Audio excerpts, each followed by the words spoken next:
My Life as a Celebrity Lookalike is the real life telling of Steven Sims' journey of looking like Jonah Hill from 2007 to 2010. This podcast has been created to share the unique story of looking like a celebrity lookalike.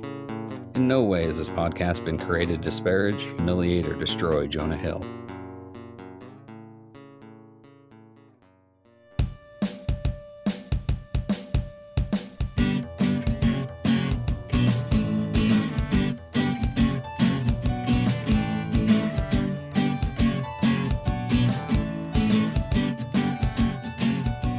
Welcome back to My Life as a Celebrity Lookalike. I am Steven Sims, and I am here with the one and only Josh Larkin. Josh, how are you today?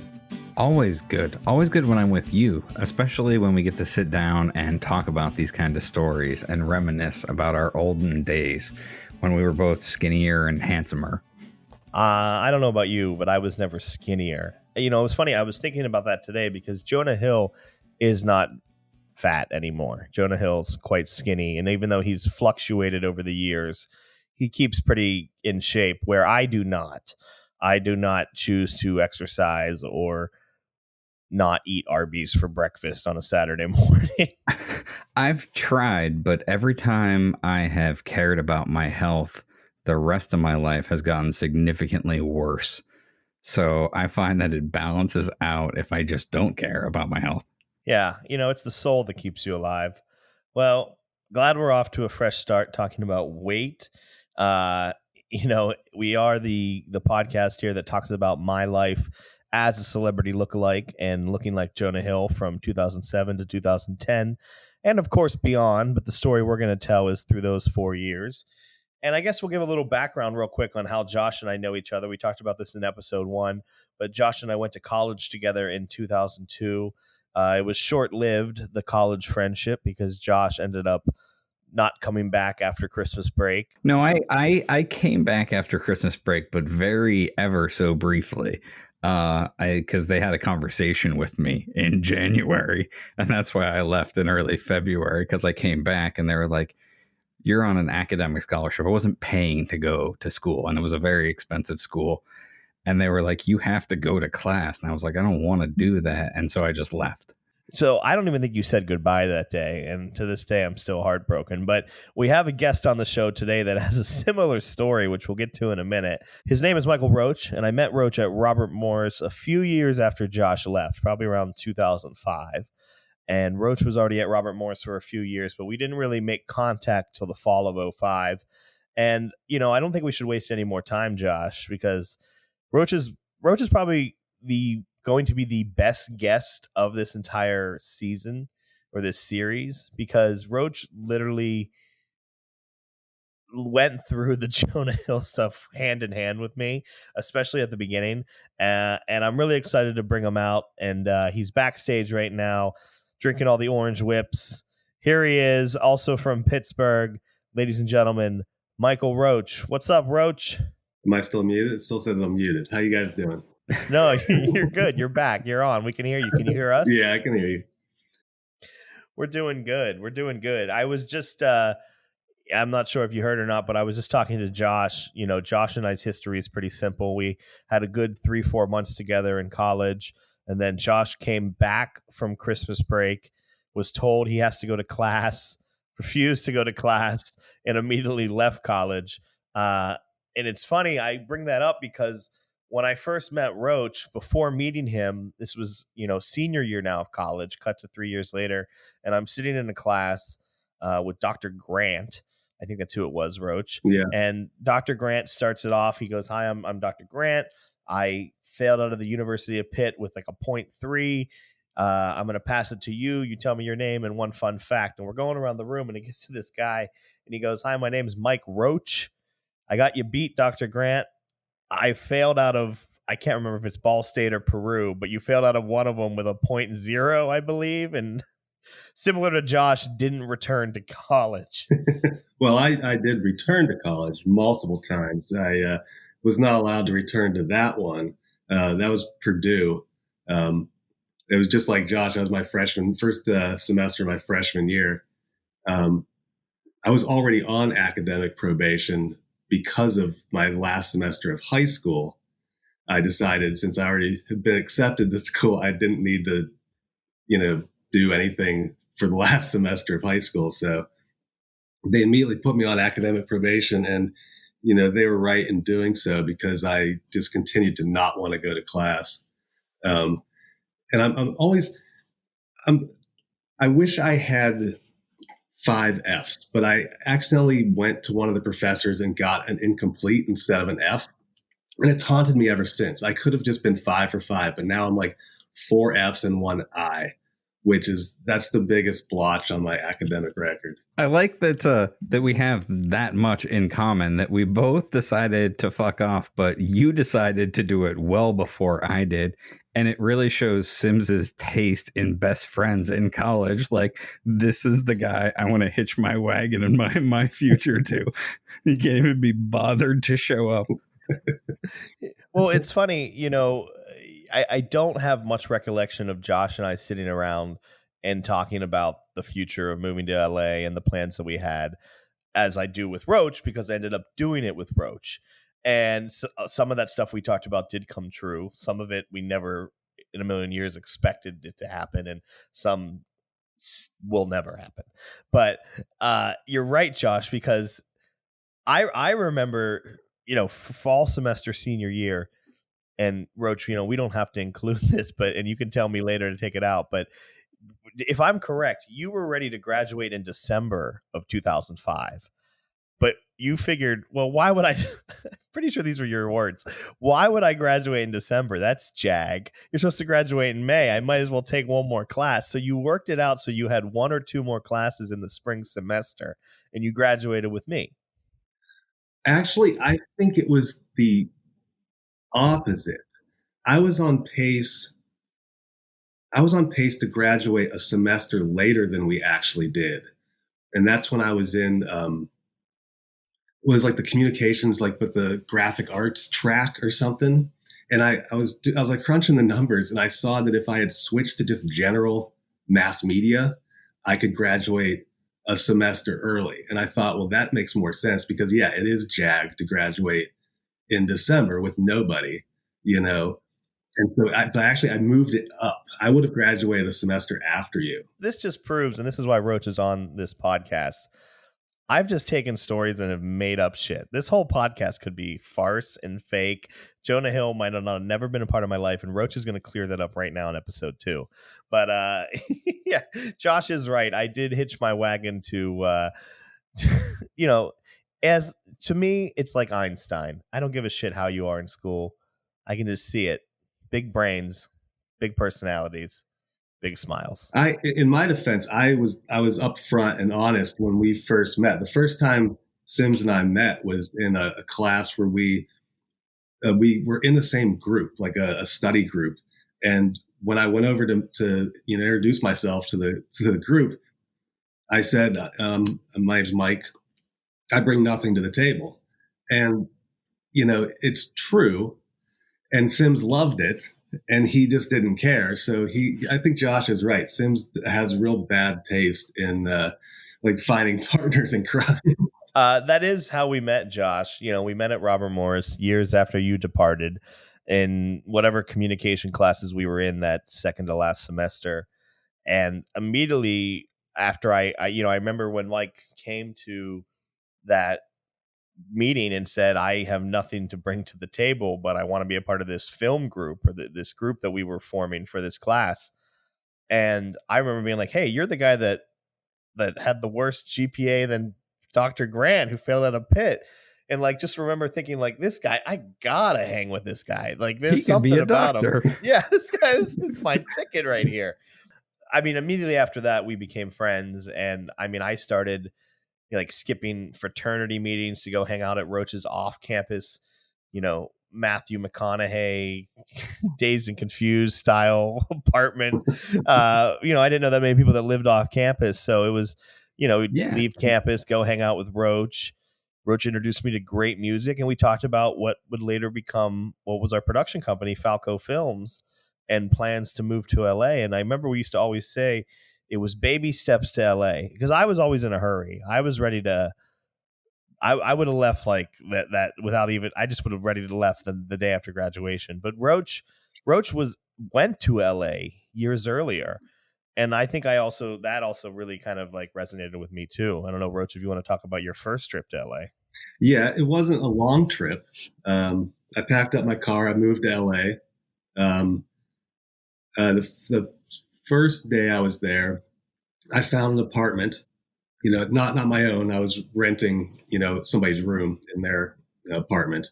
The second day I was there, I got a job, and the third day I left and came back home.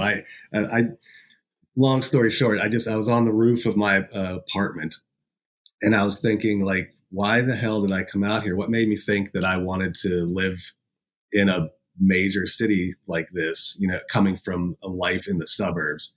And I realized the answer was, well, Pittsburgh. I used to go and visit Pittsburgh, my family in Pittsburgh when I was a kid, and I loved Pittsburgh. So I realized, why the hell did I move to LA? I should just move to Pittsburgh. And so I packed my stuff and I left, and I went to Pittsburgh. And that's when I went to Robert Morris the next semester, which was probably the semester that Josh pieced out. We probably tagged out as I left like February of 2003. Probably came in shortly thereafter. Did you move into what is it, Adams Hall? I was in G. I was whatever that I forget the name of it, but there was like it was where Sims's crew lived. He was in G Tower, but on the first floor, and I was in G Tower, but on like the third and fifth floor. Okay. And again, to this day, it's some type of kismet universal thing where we weren't supposed to meet until we met fall of 2005, no matter how long he was there for whatever reason. And we also weren't supposed to leave for LA until we did, which was early 2007. And we're going to get to that in a minute. But everything with Roach, and that's why I always say, for any Lost fans out there, my constant is Michael Roach. Enough about college, enough about everything before 2007. We got to get to when Roach and I moved to LA. And I touched on this a little bit last episode. I went out to LA in January of 2007. I flew out there. I spent the only money I had on a rental car. Once that money was gone and I didn't have a job in a entertainment job, I was able to secure a job at a sign shop in Culver City called Fast Signs.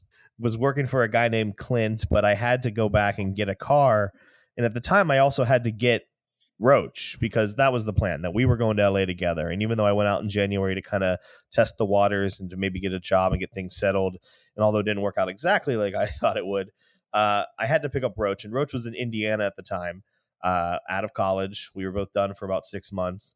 I flew back east, got a car, headed out to Indiana from Pennsylvania, met up with Roach, spent a weekend in Valparaiso, Indiana, and then we hit the open road west like Fozzie and Kermit to the great wide open Los Angeles. But this was 2007. We didn't have iPhones. We didn't have I'm sure we had maps. I don't even know how we had directions. There's MapQuest, I think, is what we were all using. You had to actually go on a quest. I'm pretty sure we went to go print the map at Roach's house before we left, and the printer wasn't working or something. But you just head west. Yeah, we just headed west. But it was funny because we also were in two different cars. And Roach, what car were you driving? Do you remember? That would have been the Neon, that 2000 Neon I had. Roach had a 2000 Neon. I had a 2007 new Ford Focus, and we had walkie-talkies that we would talk to each other. And I mean, for whatever reason we won't go into, it did take us a long time to get across country. But when we finally made it to Vegas, we decided, in typical Roach and Sims fashion, that we would stay in Vegas an extra night and then roll into LA and get settled into our apartment. And although the trip wasn't, it wasn't historical in a way or adventurous, it was really to get out there and get started. I had to start a job, and why dick around on the road? But where we landed in LA was probably the best spot we could have possibly landed. We settled in in the Mar Vista area of Los Angeles at a place we like to call 12500 Culver Boulevard. Was that Mar Vista though? I think that was like, it was something lame. It was like Del Rey or something. It was like, it was a weird, it was like a strange area that like doesn't really exist. I think it's just that stretch of Culver Boulevard is Del Rey. It's like, you can't call it Playa Del Rey because it's not right next to the playa. It was just a weird spot for us to arrive because when you first moved to LA, you end up living like in the Valley or Lawndale or East LA. And we were like in West LA down the road from the beach. Were you guys like in an apartment or as Roach did before, were you just living in some guy's room for a day? I want to like follow up with that guy. Like, do you remember that guy who lived in your house for a day and a half? I all I remember is he had a job at Denny's and he was he wanted to be a screenwriter, and he was super excited that he had met Robert Townsend, who I don't know if he had a movie produced in the last 15 years at that point. I mean, he was more of a guy from the 80s. Where do you think that guy is right now, Roach? Do you think he's a screenwriter? No, I doubt it. That guy's name was Joss Whedon. Yeah. So anyway, Roach and I arrive in LA, and to answer Josh's question, we lived in a little bit of a combination of a room slash, I mean, it was an apartment, but it was a 1-bedroom apartment with Roach in the living room on a full-size air mattress, and then me in the small 1-bedroom on like this enormous air mattress. But mind you, before we had air mattresses, now Roach might have showed up with one. He was a little more prepared when it came to that stuff. I literally was sleeping on like cardboard on the floor. Until I spoke to Roach the other day about doing this podcast, I was pretty certain that my life from January 2007 to July 2007 was so amazing and I loved everything. But Roach, as a good friend, reminded me that I was not in the best of places during that time. And yeah, I mean, you were sleeping on an air mattress, which is never the best of times unless you're camping. I assure you, I was not on an air mattress for the first month. I know that for a fact because I didn't bring one and I couldn't afford one. Because again, remember, I spent all my money on renting the car when I was there in January. And the extra night in Vegas. And oh yeah, the extra night, which we stayed at the Travel Lodge. Roach, how would you describe to Josh our 12500 apartment? Well, I mean, it was small. It was very small, and but it was perfectly located. You know, it was right down the street from a great bar that we could just walk to after work, and it was quiet enough. You know, I don't know. It was the perfect spot, like he said, to land first, especially two people who are, you know, mostly weirded out by being in this situation suddenly. You know. Yeah, it was wild because a lot of our friends too, and Allison mentioned this on the first episode, a lot of her friends that she met in LA were people that also migrated from the Midwest and the East Coast. And that was the same with Roach and I. It was the same group of friends, Allison, Dylan, Dave, and they all lived on the other side of town. I mean, to the like very far away, like Eagle Rock, which is on the other side of Los Angeles. So but they would always come to us because we had not the cool spot. You know, again, it could barely fit 2 people, let alone more than that. But we had a bar down the road called the 90 West. And it was a bar that we just randomly discovered one night by, you know, probably Googling or whatever you did back then, another bar. And I remember we were probably going to like Brennan's, the turtle racing bar in Marina Del Rey.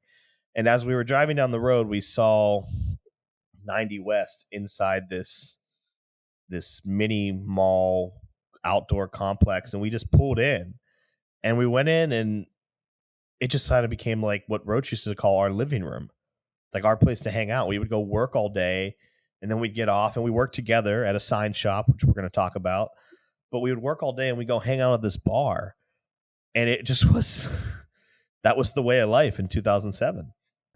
Speaking of work, Roach, how long were you in LA before you got the job at Fast Signs? Because I had the job. That's why we had to hurry up and get back out there because I had to start training.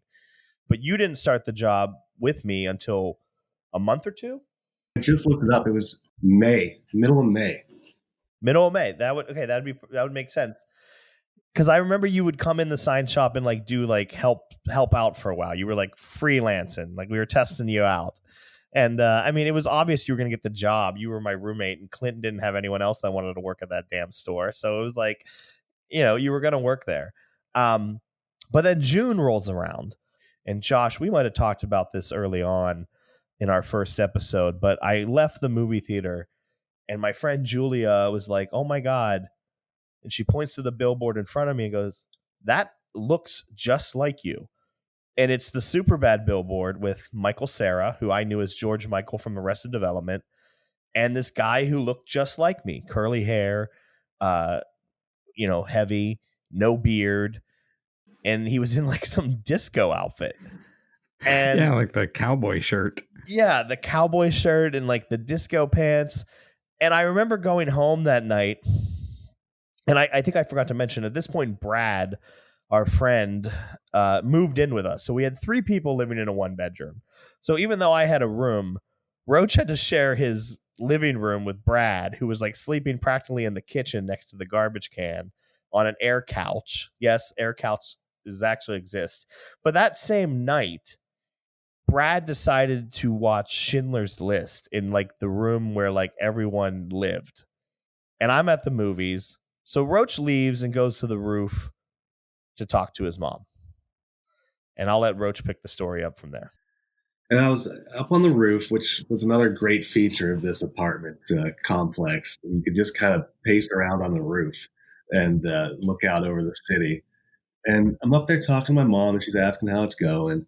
And I said, Sims isn't really doing well. Like I was afraid that he was on the verge of leaving if things didn't turn around quickly. And I don't know if it was really ever that dire, but it was apparent that he was not happy with moving out to LA just to work at a sign shop, and then get drunk afterwards. He wanted to do stuff. And so she said, well, then you need to figure out something to do. Like if you want to help your friend, you got to, help him find something that you guys can do that makes it worthwhile to be out there. And it just so happened that we found that night. That very night in June, I'm in a bad place at a movie with a girl who I was probably trying to court, but didn't have much luck in 2007. Roach is on the roof talking to his mom, and Brad is sitting in our apartment where no one has a place to relax watching Schindler's List. And if Roach and I remember correctly, and we talked about this the other night, I'm pretty sure we probably texted each other and I said, hey, I got to tell you something. I just saw something. There's this thing. And Roach was probably like, Brad's watching Schindler's List. I'm just going to come down on the roof. Let's walk down to the bar. Anything to get away from Brad watching Schindler's List in the middle of the night. Pretty much. I mean, it was just like, if you're already having a bad time, you don't want to be brought down by one of the most depressing movies in the last, 25 years. And I'm sure it was us also being like, we just don't want, let him watch his movie. We're going to go to the bar, but it's not like we needed a break. And I needed to talk to Roach because I was like, holy shit, I just saw myself on a billboard. What does this mean? Like when you think things can't get any worse, now I'm seeing myself. Like I'm here to be a producer. I'm here to be an actor. And there's a guy who looks just like me all around town. So Roach comes down from the roof and we start walking down to the bar. And it was about a 7-minute walk. And we're about halfway there. And, I wish I could just pull the soundbite out of time. But Roach just said, like the light bulb went off. And he just said, what if we make a movie about you looking like a guy who's also doing what you're trying to do? Yeah, it was just like, we're walking down the street and you were telling me about what had just happened, how you walked out and Julia said, that guy looks just like you. And you were kind of ranting and raving about it because that's what you do. And I said, well, that's what we should do. Like, let's do something where it's you moved out to LA to try and do something. And some guy who looks just like you did it right before you got there. It's like it was a perfect idea especially because Sims gets real agitated when stuff like that happens. So it was perfect. And you're so right, Roach. I was very agitated, and in my mind, I play it as like, oh, it was so perfect because it ended up being so perfect in the end. But it was like, oh, life was great. We were living in LA. We were working at the sign shop. We were going to the bar. I was looking like Jonah Hill. We came up with this movie idea, but it was really more like I hated my job. I hated going to the bar every night. I was depressed, and then I realized the guy looked just like me who'd already made it, and that really was it. That might have been that conversation on that street on Culver Boulevard, walking to the 90 West, could easily went from let's make this short film that later became known as Destroying Jonah Hill, or let me buy a plane ticket and head home. And that was it. And that really was the moment, because we spent that night at the bar without Brad talking about Destroying Jonah Hill. Well, not just to be clear, not about destroying the actual person, Jonah Hill, but we were talking about beats for the little short that we were going to do. And at the time, we didn't even know what it was. We didn't know if it was a short. And when we always had this plan to make it more than that, but we only had so many capabilities. I mean, we were brand new to town, and we didn't know anyone. I mean, the only people we knew were shitheads at the bar. Yeah, we didn't have a camera. One of the few things you need to get this whole project underway. But you came up with the spark, on the way to the bar. So hopefully you're able to find a camera around the bar to move things along. Well, ironically enough, and this all plays into a couple episodes down the road from now, but Brad was watching Schindler's List. Later, I end up working with Janusz Kaminski because of Jonah Hill. And Brad ends up becoming our cinematographer who buys a camera to film Destroying Jonah Hill. So again, very kismet, very universal. The man that we didn't want to hang out with that night because we just thought he would bring us down by watching Schindler's List in the common area of our 1-bedroom apartment ended up buying a camera and helping us make the film. And in addition to that, we didn't know... I mean, Roach and I didn't move. We went to Robert Morris. We were communications majors. We had inspirations to write and perform, but neither one of us were directors. So we definitely had to come up with a plan. And there was a guy I knew from Pittsburgh who I briefly connected with before I picked up Roach and we came out to LA. So around January, February 2007. His name's Dylan Stern. And I worked with him in Pittsburgh at KDKA. We did commercials together. And I randomly looked him up before I went back that time to get my car. And we hung out. But it wasn't until that summer when Roach and I realized we need someone that works in production, someone that understands production. We need a director. And that's when we reached out to Dylan. And Dylan has since become one of our best friends. And I think without him, we probably never would have had a cohesive film. We would have had a story. We would have had two guys bumping around a sign shop, but we wouldn't have had an actual picture, so to speak.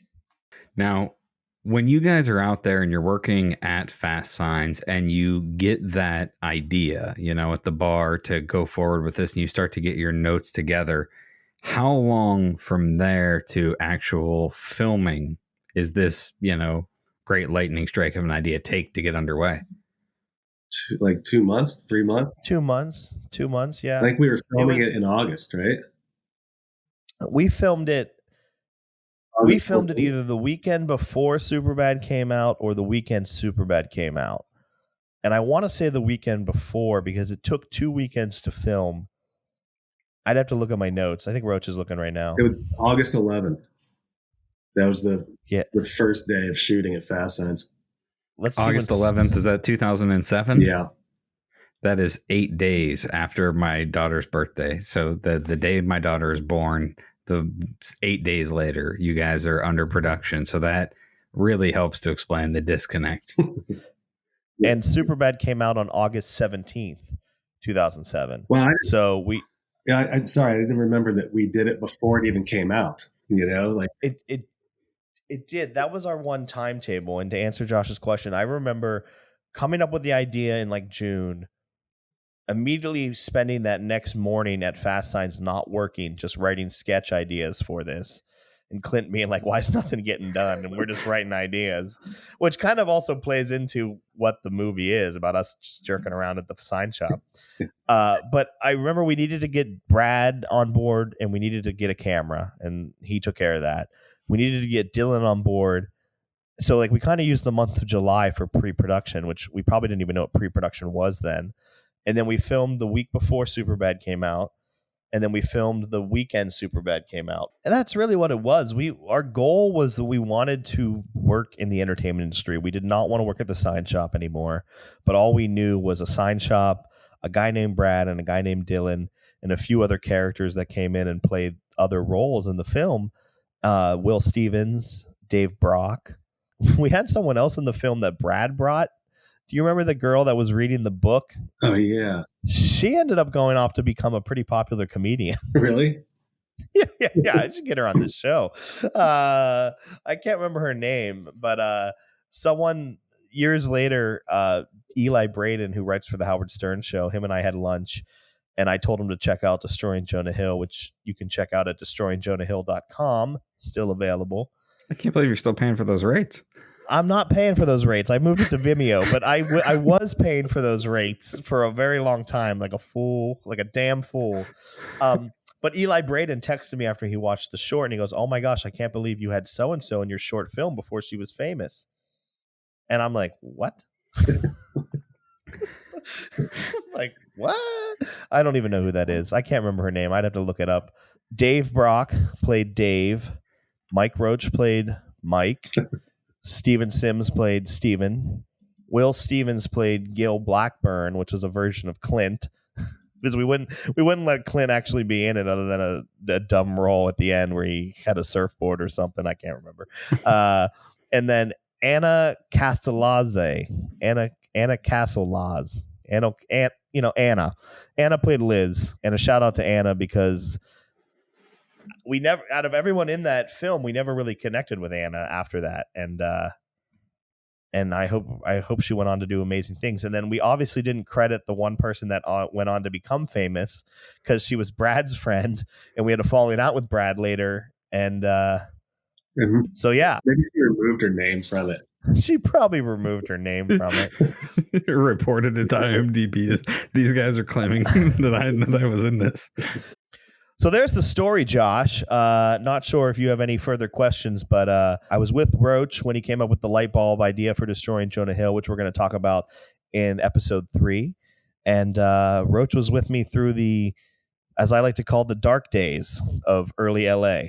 And it honestly, if it wasn't for Michael Roach, and if it wasn't for going to see that movie where we saw the poster that night with Julia, I probably would have been back in Pittsburgh earlier than planned.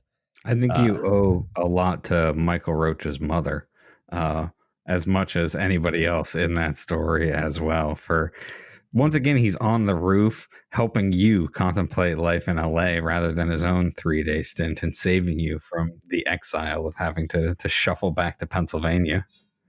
Yeah, I'm really glad, Roach, that you brought all that up, because I really, in my mind, was playing it as like life was perfect, and it really wasn't. And you and Destroying Jonah Hill definitely saved me then. So thank you. Don't mention it. Don't mention it. All right. Well, we're going to wrap things out for My Life as a Celebrity Lookalike. This was episode 2, also known as Realizing Jonah Hill. We'll be back next episode with our special guest, director of Destroying Jonah Hill, Dylan Stern. Thanks so much for listening to the episode. I'm Steven Sims, along with our special guest, Michael Roach, and our co-host, Josh Larkin. This is My Life as a Celebrity Lookalike. We'll be back next week with more stories of me looking like Jonah Hill, and with our special guest, Dylan Stern. Thanks so much. Josh, you got anything to wrap up with? No, it's good to meet Roach, though. Finally, to sit down to go over this, to meet my replacement in your life, who I think did a better job than I would have. You and I would have been back in Pittsburgh. Josh's response to me seeing the Superbad billboard would have been, yeah, we're fucked. Let's just... So, because of Roach, we actually have a podcast. So look at that. It's all coming full circle. Yeah, my refusal to roller skate through a buffalo herd led to this now. Now we have a podcast about you looking like a celebrity. Yeah, exactly. Well, thanks so much, Roach, for joining us. I really appreciate it. It was great to be here, guys. And Josh, we'll be back next week with more My Life as a Celebrity Lookalike. Thanks so much.